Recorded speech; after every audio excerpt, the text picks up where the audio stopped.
పరిశుద్ధుడైన తండ్రి, ప్రేమగల దేవా, నీ పవిత్ర పాదములకు హృదయపూర్వక వందనాలు. నా ఎడల చూపించిన ప్రేమకై వందనాలు చెల్లిస్తూ ఈ సమయాన్ని దీవించమని త్వరలో తిరిగి రానయ్యున్న యేసు ప్రభుల వారి నామంలో స్తుతించి ప్రార్థించి వేడుచున్నాము తండ్రి. ఆమెన్. ఫిబ్రవరి 15 ఎడారిలో సెలయేర్లు అనుదిన ధ్యానమాలిక. మచ్చరపడకము.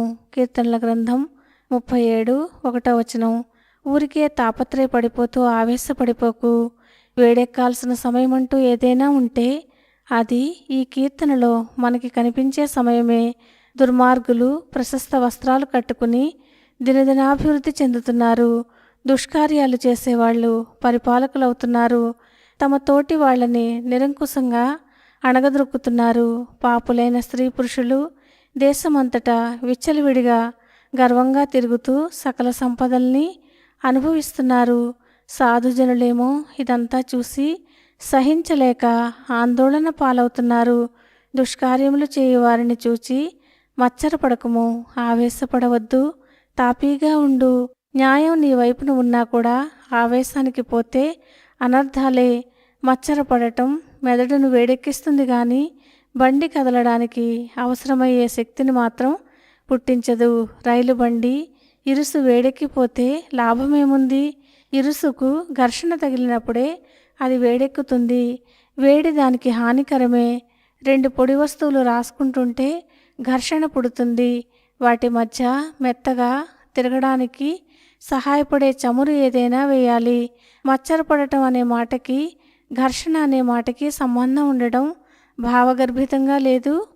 మచ్చరపడే వాళ్లలో దేవుని కృప అనే చమురు లేదని ఇది సూచిస్తున్నది కదా. మనం మచ్చరపడుతున్నప్పుడు సాఫీగా సాగిపోతున్న జీవన యంత్రం రాపిడితో తిరుగుతుంది. ఘర్షణ వల్ల ఇరుసులు అరిగిపోతాయి, వేడి పుడుతుంది. ఇది ఎక్కడికి దారి తీస్తుందో ఊహించడమే కష్టం. నీ జీవన యంత్రపు చక్రాన్ని వేడెక్కనీయకు. దేవుని కృప అనే చమురు నిన్ను సాఫీగా ఉంచుతుంది.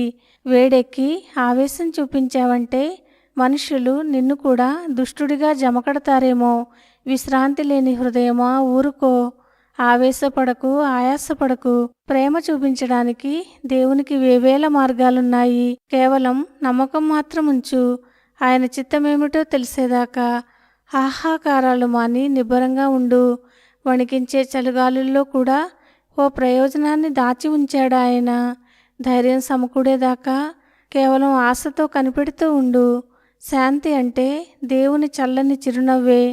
ఆయన ప్రేమ నువ్వు పోగొట్టుకున్నవన్నీ తిరిగి నీకు సమకూర్చి పెడుతుంది. కొంతసేపు ఓపిక పట్టు. ఆయన్ని ప్రేమిస్తూనే ఉండు. ఆయన ఎదపై హాయిగా నిద్రపో. ఆయన కృపే నీకు బలం, జీవం. ఆయన ప్రేమే విరిసే పూలహారం. ఆయన శక్తి నిన్ను కమ్ముకోగా కేవలం విశ్రమించు. చల్లగా విడిపించుకోవాలని పెనుగులాడకు. నీ బ్రతుకులో దేవుని జీవం ఉంది. ఆయన నుండి నువ్వు తొలగిపోకు. విశ్వాసం బలపడేదాకా కేవలం ప్రార్థిస్తూనే ఉండు.